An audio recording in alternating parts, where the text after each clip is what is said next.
Naging maayos at mapayapa ang paggunita ng undas ngayong taon sa lungsod ng Maynila, ayon sa mga pulis. Sa taya ng Manila Police District, higit 1.3 milyon ang dumagsang mga bisita sa lahat ng sementeryo sa Maynila. Karamihan dyan ay sa Manila North Cemetery na nakapagtala ng higit 1 milyong bisita. Wala raw na italang mga insidente sa mga sementeryong yan at napanatili ang kaayusan at seguridad sa buong araw ng undas. Maayos ding na ipatupad ang checkpoints, crowd control at iba pang inspeksyon.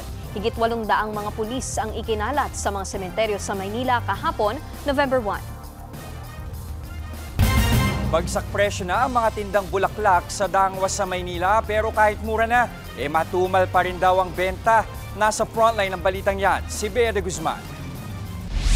May humabol pa sa pamimili ng bulaklak sa Dangwa Flower Market, Maynila ngayong All Souls Day.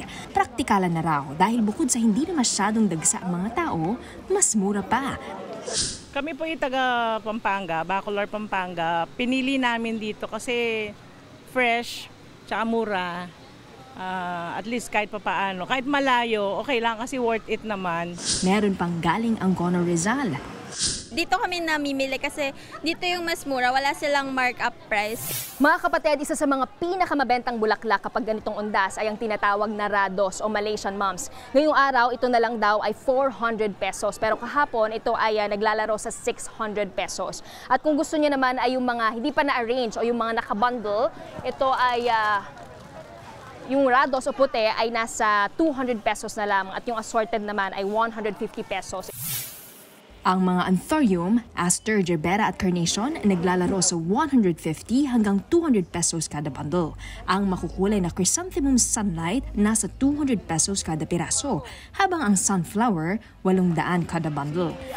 Pero kahit bagsak presyo na, mas matumal pa rin daw ang bentahan ngayong taon ayon sa ilang tindera gaya ni Jinky. Kumpara kasi ngayon, yun nga, siguro sa, kasi di ba yung buhay natin, yung pahirap ng pahirap ang buhay. Ganon. Siyempre may mga bagay na mas